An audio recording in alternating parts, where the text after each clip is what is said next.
ఒకప్పుడు పెళ్ళిళ్ళంటే అటు 7 తరాలు, ఇటు 7 తరాలు చూసి చేసేవారు. అంతేకాదు తెలిసిన సంబంధం లేదు, తెలుసుకోవడానికి కాస్త టైం తీసుకొని అన్నీ తెలుసుకున్న తర్వాత పెళ్ళిళ్ళు చేసేవారు. కానీ ఇప్పుడు పెళ్ళిళ్ళనేవి చూడడం వెంటనే నెల, 10 రోజుల్లో కూడా పెళ్ళిళ్ళు అయిపోయినటువంటి సిచ్యువేషన్స్ ఉన్నాయి. అలానే శ్రీకాకుళం జిల్లా సింహపేటకు చెందినటువంటి తేజశ్రీ అనే అమ్మాయికి పెళ్ళై కేవలం 2 నెలలు మాత్రమే అయింది. పెళ్ళై కన్నీళ్లతో అత్తారింటికి పంపించినటువంటి ఆ తల్లిదండ్రులకి చివరికి 2 నెలల్లోనే వాళ్ళ కూతురు విగతజీవిగా మారి ఇంటికి వచ్చింది.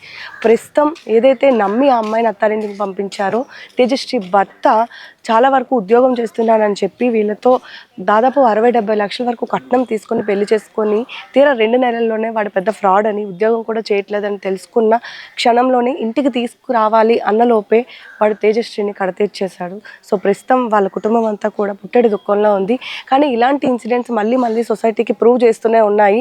పెళ్ళి అనేటటువంటిది ఎంత ఆలోచించి చేయాల్సినటువంటి ఇన్సిడెంట్, మళ్ళీ ఇంకోసారి సొసైటీ అంతా కూడా ఆలోచించేలా తేజస్వి ఇన్సిడెంట్ అయితే మాత్రం ప్రూవ్ చేస్తుంది. ప్రస్తుతం తేజశ్రీ విషయంలో అనేక క్వశ్చన్స్ వస్తున్నాయి.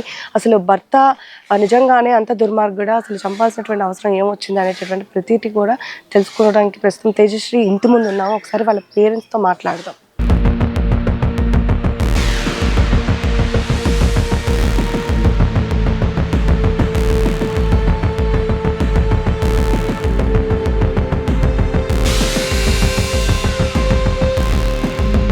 సార్, మీ పాప తేజస్వినికి పెళ్లి చేసి 2 నెలలే అయ్యింది. అసలు ఏం జరిగింది సార్ ఈ విషయంలో? ఏం జరిగిందంటే మేము ఇప్పుడు ఏం చెప్పుకోలేకపోతున్నాం. వస్తాండ్రు వెంటనే వెళ్ళిపోతాడు. 3 రోజులు ఉన్నాడు. వాళ్ళు ఒక ఇల్లు తీసుకున్నారు, అక్కడ అద్దెకి తీసుకొని కాపురం పెట్టినారు. కాపురం పెట్టిన తర్వాత అది ఏం చేస్తాడో మనం వెళ్ళలేము కదా బయటికి. అలాగా ఆడు మరి చంపేసి పాప ఏంటంటే వాళ్ళ అమ్మతోటి ఎక్కువ ఫోన్లు మాట్లాడేది. ఆ విషయం వాళ్ళ అమ్మకి వాళ్ళకి తెలుస్తుంది. నాకు నాన్న బాగున్న అమ్మ అయితే బాగున్న నాన్న అంతవరకే నాకు చెప్పేది. నేను పెద్దగా యాక్షన్ తీసుకోలేదు. ఎందుకంటే పిల్లల నమ్మకం ఏంటంటే ఎవరికి తోలినాము, పెళ్ళి కూడా ఇక్కడికే తోలుతాము, మనం బయట కూడా తోలలేదు. వాడు ఒక సంస్థ నడుపుతాడు ఏదో జాబ్ ఉందనే జాబ్కి మేము ఇవ్వలేదు.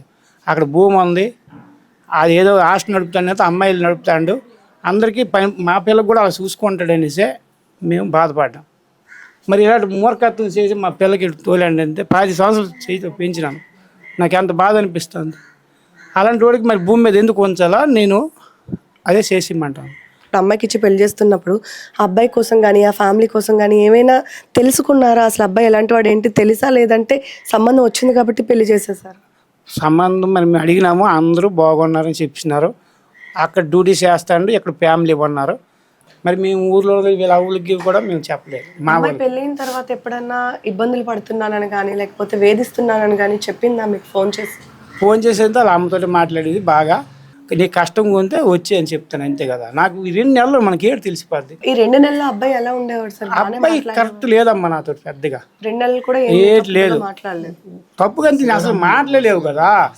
వచ్చాడు ఏదో అమావాస్య చెప్పినాం భోజనంకి, కొత్త మాస్కి వచ్చినాడు, భోజనం చేసినాడు, వెంటనే కారు వేసుకెళ్ళిపోయాడు. ఏం కానీ ఏడు చెప్పినా సరే ఆడు మన పిల్లకి ఏడు చేస్తాడు, అది ఒక tension.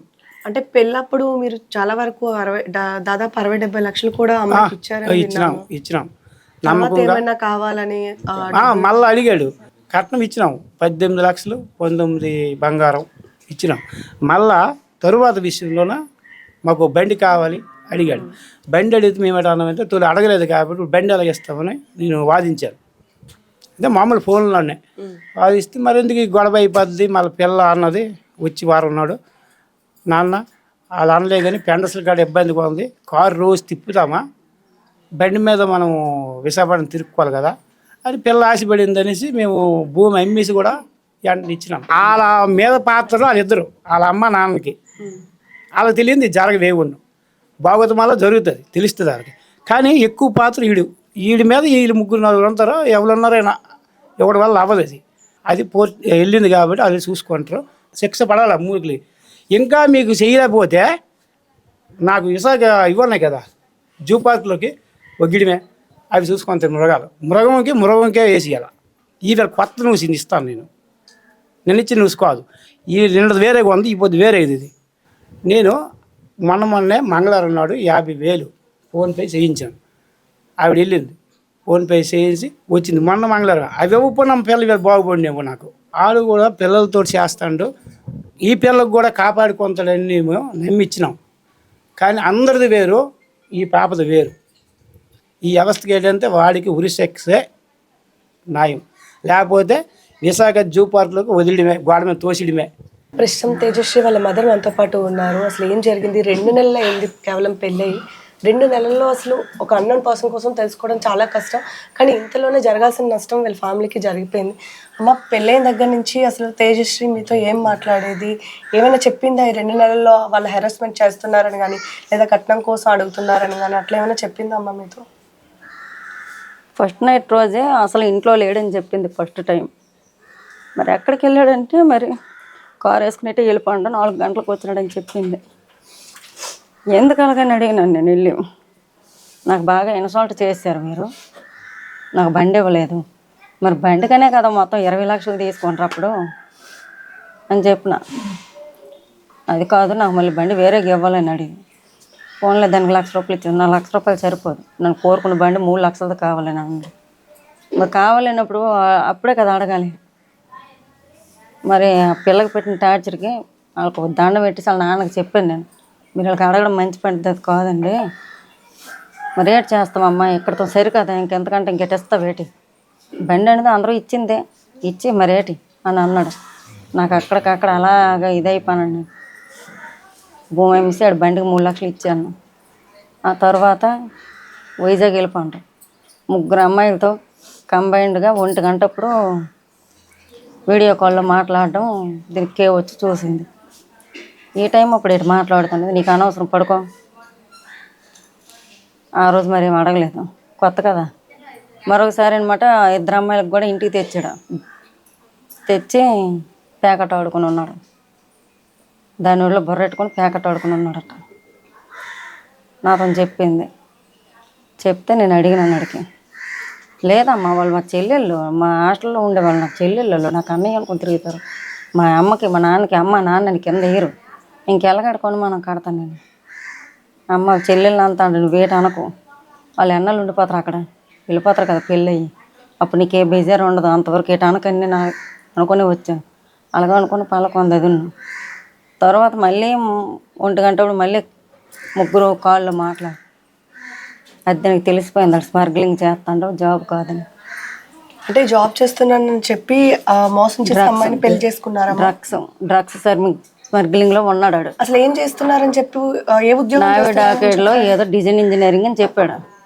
Navy docket తాలుగా identity card మాత్రం సంపాదించాడు, కానీ జాబ్కి మాత్రం వాడు వెళ్ళడం లేదు. ఎందుకంటే రాత్రి 10 అప్పటి నుంచి వెళ్ళి షిప్పుల కాడ బీచ్లో కూర్చుంటాడు. షిప్పులతో వచ్చింది ఏడు చేస్తాడో మాకు తెలియదు. 4 గంటలకు మళ్ళీ ఇంటికి వస్తాడు. ఆడి బ్యాగ్లో చాక్లెట్ల డ్రగ్స్ బిల్లలు నేను చూసాను ఒకసారి.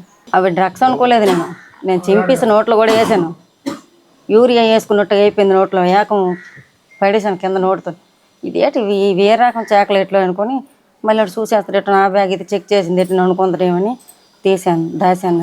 అంత వెదవని తెలిసినప్పుడు 2 నెలలు పాపని ఎలా అట్లా అక్కడ ఉంచారు? ఆడు వెదవని నాకు తెలియదు, నిన్నటికి తెలిసింది అవి డ్రగ్స్ బిల్లలని నాకు నిన్న తెలిసింది. అంతకుముందు తెలియదు? అంతకుముందు అవేవో చాక్లెట్లు అనుకోనండి నేను, అది అడగలేదు, అంత నమ్మకంగా నటించాడు. అమ్మ ఎప్పుడన్నా వచ్చేస్తానమ్మా ఇంటికి అని అలాగ అనలేదు. ఆడంటే ప్రాణం దానికి, ఆడు పెట్టిన టార్చర్ అయినా దానికి ఇష్టమే, అలాగే ఉన్నది. నేను అడిగాను, అమ్మ నీకేమైనా బాధలు గుంజిన ఉండు అని చెప్తే, బాధ ఏంటమ్మా, నాకెందుకు బాధ, హ్యాపీగా ఉన్నాం మేము ఎంత సంతోషంగా ఉన్నామో, నాకేం అనడం లేదు. 5 నైట్ ఉంటాడా, నైట్ ఎంత హ్యాపీగా ఉంటాను, ఒక్కొక్కసారి ఉండడం, ఎందుకంటే ఆ బిజినెస్కి వెళ్తాడు. నాకు మీటింగ్ అయితే అలాగ వెళ్ళినప్పుడు అడిగినావా నేను ఎక్కడికి వెళ్తాను అని అంటే, నాకు మీటింగ్ ఉంది ఆఫీస్లో అని ల్యాప్టాప్ ఒకటి బ్యాగు వేసుకొని వెళ్ళిపోతాడు. అసలు సరే, ఇది జరిగినప్పుడు తేజస్విని ఎప్పుడు మాట్లాడింది మీతో చివరిగా? అసలు ఏం చెప్పింది? చివరిగా అంటే రోజు మాట్లాడుతాం, కానీ ఒకసారి మాట్లాడడానికని ఫోన్ చేస్తే ఆ ఫోన్ పట్టుకుని ఆడు వెళ్ళిపోయాడు. ఆ ఫోన్ పట్టుకుని దాన్ని కూడా, ఏటైంది నాన్న, ఏటైంది, తగువేటి, ఏటి చెప్పుకొని అంటే, అడుగమ్మా నీ కూతురికి అని అన్నాడు. ఏటి అడుగుతాను, చెప్పడం లేదు, చూస్తాను కదా అసలు చెప్పడం లేదు, ఏటైంది చెప్పని అడిగిన. నా ఫోన్ దానికి ఎందుకమ్మా, నా ఫోన్ ఎందుకు చెక్ చేయాలి, నా ఫోన్ చెక్ చేసిన పని దానికేట ఉంది, నేను ఎవరితో మాట్లాడతా దానికేమి, నేను ఎవరితో 3తో మాట్లాడానట. ఎందుకో మరి అది డిలీట్ ఎందుకు చేసావని అడుగుతుంది పక్క నుండి. నేనేం డిలీట్ చేయాలి, కొట్టినా ఎందుకు గోడకి ఉన్నప్పుడు ఇద్దరు గొడవ పడతాంటారు.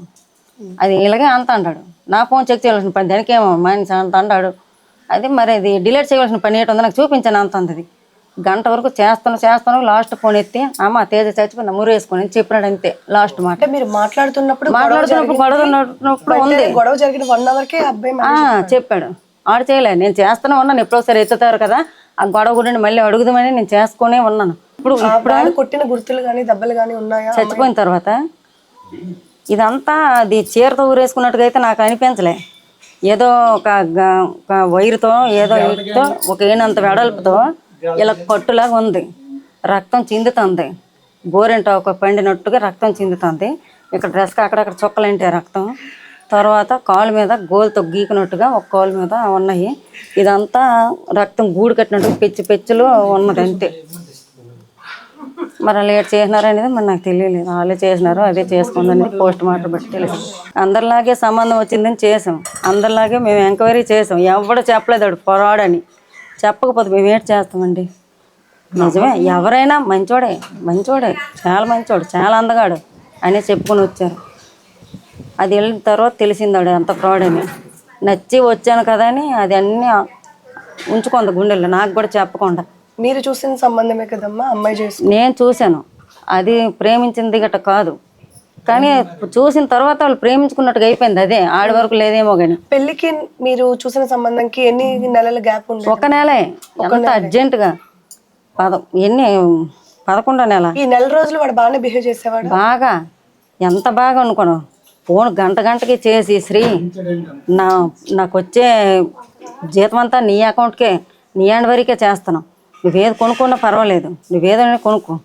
నేను 4 లక్షలు ఇద్దాను శ్రీ నీకు పుట్టినరోజు గిఫ్ట్గా ఇవ్వడానికి, రిటర్న్ గిఫ్ట్ ఇవ్వడానికి. నీ బర్త్డే చెప్పు శ్రీ ఎప్పుడు. ఆ బర్త్డే అనమాట కారు మీద నెంబర్ వేయించాడు. దాని బర్త్డే నెంబరు కారుకు నెంబర్ వేయించాడు. 18/9/4/2004 అనేసి. మళ్ళీ అదే నెంబర్ బైక్ కూడా వేయిస్తానని ఎన్ని కబుర్లు చెప్పినాడు అసలు. కేవలం మీరు ఇచ్చే కట్నం కాసుపడి అమ్మాయిని చేసుకున్నారు. కట్నం కాసుపడి కూడా కన్నవరింటికన్నా నాకు ఒక 50 సెంట్లు భూమి ఇచ్చారని అడిగి తెలుసు. ఆ భూమి కూడా ఉందనుకోండి, ఎప్పుడైనా స్త్రీకి వస్తుంది అని ఒక విధంగా వాడు పెట్టుకోండి ఆశ. తర్వాత పెళ్ళైన తర్వాత తెలిసింది ఆ భూమి అమ్మేసి మేము డబ్బులు ఇచ్చామని. పాస్పోర్ట్ కూడా చేయించాడు, దేశాలు వెళ్దాం మనం తిరుగుదామని, హనీమూన్కి వెళ్ళిపోదామని. అడిగి పెళ్ళైన వెంటనే పెళ్ళిన రాత్రే తెలిసింది. ఒక్క పూట పెళ్ళితో తేల్చండి. అసలు 20 లక్షలకు తగిన పెళ్ళే చేయలేదాడు. ఒక్క పూట 7 గంటలకు లగ్గంతో తేల్చి అంటాడు. ఆ రాత్రికి అన్ని కొనుక్కోండు.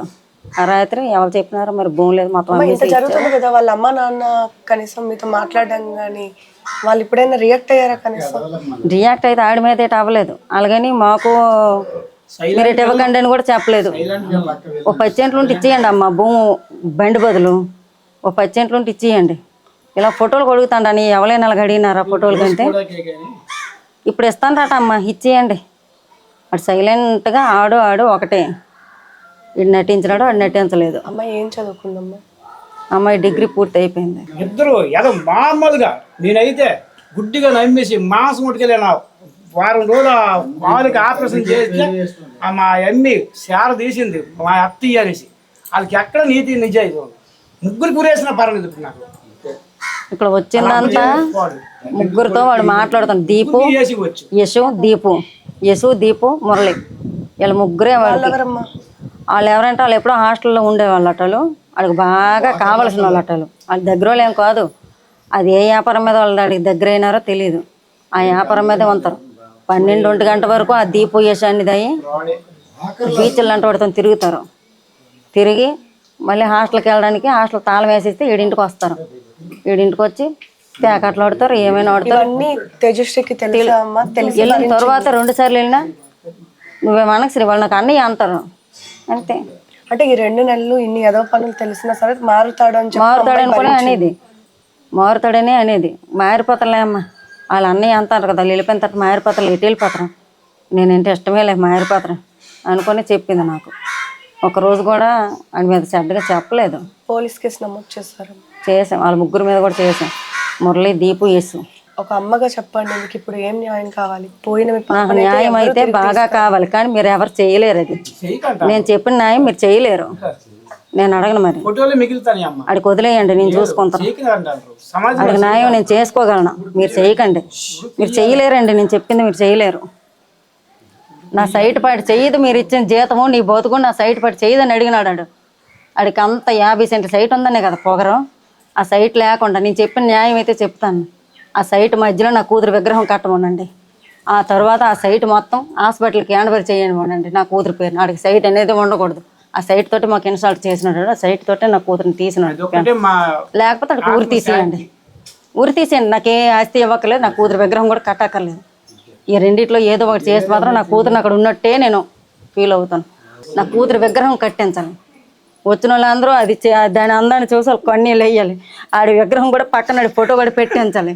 ఆడి మొహాన్ని ఉమ్మేయాలి, ఆడి సైట్ మీద ఆడి మొహాన్ని ఉమ్మేయాలి. అదే నాకు కావాలి. దెబ్బ కొట్టకంట అల్లారు ముద్దుగా వాళ్ళ మేనమామ పుట్టి వాళ్ళతో ఇచ్చినాడు పురిట్లో నుండి నాకు అప్పు చెప్పినాడు. నేను ఆడి కాటికి అప్పు చెప్పినాను. నేను అలాంటి వ్యక్తికి ఎందుకు అమ్మాడికి ఆడి భూమి మీద ఎందుకు ఎడతారు? ఆడికి ఈ ప్రభుత్వాలు చట్టాలు ఏంటో వెళ్తే లాయర్లు ఇవన్నీ వేస్ట్. అలా అందరూ డబ్బు అది ఏంటంటే అది చేస్తేనే ఆ పోలీసులకి న్యాయస్థానానికి మన ఇలాంటి పిల్లలకల్లా వర్తిస్తుంది. ఒకసారి వాళ్ళ బ్రదర్ మనతో ఉన్నారు, అసలు మాట్లాడదాం. మీ పేరండి? గౌతమ్ గారు, అసలు తేజస్వికి పెళ్ళై 2 నెలలు అయింది అంటున్నారు. అసలు మీ చెల్లి ఏం చదువుకుంది, పెళ్ళి ఎప్పుడు అయింది, ఏం జరిగింది? చెల్లి బిఎస్సి చదివింది, డిగ్రీ. నెక్స్ట్ పెళ్ళి మార్చి 6న జరిగింది మేడం. 2 months అయింది. ఇలాగ చనిపోయారని ఫోన్ చేసి చెప్పారు. ఇలాగే వేధింపులు, డైలీ వేధింపులే మాకు. అంటే ఇంటి ఒక్కొక్కటి రోజు ఫస్ట్ నైట్ రోజు నుంచి కూడా వేధింపులేనండి. అంటే ఇలాగ ఏదో ఒకటి మాకు కావాలి, ఇంకా బైక్ కావాలి. ఫస్ట్ కట్నం మాట్లాడినప్పుడు బైక్ లేదు, తర్వాత బైక్ కావాలని వేధించాడు. దాని తర్వాత ఈ ఫోటో డబ్బులు కావాలని వేధించాడు. తర్వాత 10 సెంట్లు కావాలని వేధించాడు. దాని తర్వాత వాళ్ళు వేరే అమ్మాయిలతో రిలేషన్ పెట్టుకొని వాళ్ళకి నైట్ 12 అప్పుడు ఇంటికి తెచ్చి వాళ్ళతో పేకాట ఆడడం. మా తేజను కూడా నువ్వు ఆడు, వాళ్ళతో ఆడు అనడం. దీనికి అవేటి రావు, వాళ్ళతో ఆడడం, వాళ్ళ ఒళ్ళో పడుకోవడం దీని ముందే. ఇలాంటివి చెప్తే ఇంటికి చెప్తాను, మీ నాన్నలు చెప్తానని ఫోన్ చేసి చెప్తే తేజని బెదిరించేవాడు. నువ్వు నాకు అవసరం లేదు, నువ్వు మీ ఇంటికి వెళ్ళిపో, నాకు వీలే కావాలన్నాడు. అది వాళ్ళకి చెప్పక మాకు చెప్పలేక ఏటైందో తెలియదు, అటు చంపేసాడని నాకు డౌట్ మేడం. నిజంగా సూసైడ్ చేసుకునేంత పిరికిదా మీ చెల్లి? చేసుకోదు మేడం, సూసైడ్ అయితే చేసుకోదు. నాకైతే చాలా నమ్మకం ఉంది, సూసైడ్ అయితే చేసుకోదు. కావాలని చంపి క్రియేట్ చేస్తారు. మేము వెళ్ళేసరికి కూడా తాడు కూడా ఫ్యాన్కి లేదు మేడం, అది కూడా తీస్తారు. పోలీసులు ఎలాగైనా మాకు సాయం చేయాలి. ఈ రోజుల్లో ఆడపిల్లలను కనాలి అన్నా ఇంకా భయపడుతున్నారు పేరెంట్స్. సో ఎంత అల్లారు ముద్దుగా పెంచుకున్న అమ్మాయిని ఎంత నమ్మకంతో అందరిలాగానే ఎంక్వైరీ చేసి మరీ పెళ్లి చేస్తారు. కానీ వాడు ఒక పెద్ద ఫ్రాడ్ అని తెలుసుకోక పెళ్లి చేసిన తర్వాత 2 నెలల్లో అబ్బాయి కోసం తెలుసుకోవడానికి కూడా పెద్ద టైం లేదు. అలాంటిది ఆ అమ్మాయి చనిపోయేంత పిరికిది కూడా కాదు అని చెప్పి వాళ్ళ ఫ్యామిలీ మెంబర్స్ అందరూ చెప్తున్నారు. ఖచ్చితంగా వాడే ఇలా చేసి ఇదంతా క్రియేట్ చేశారని చెప్తున్నారు. తేజస్వి భర్త ఎవరైతే సోమేష్ ఉన్నాడో వారికి ఖచ్చితంగా శిక్ష పడాలి అని మాత్రమే ఈ కుటుంబ సభ్యులందరూ కూడా కోరుకుంటున్న పరిస్థితి కనిపిస్తుంది. మరి ఇలాంటి ఎదవలకి ఎలాంటి శిక్ష పడాలి అంటారు? ఖచ్చితంగా మీరు కామెంట్ రూపంలో పోస్ట్ చేయండి. ఖచ్చితంగా తేజస్వికి న్యాయం జరగాలి అని కోరుకుంటున్నాను.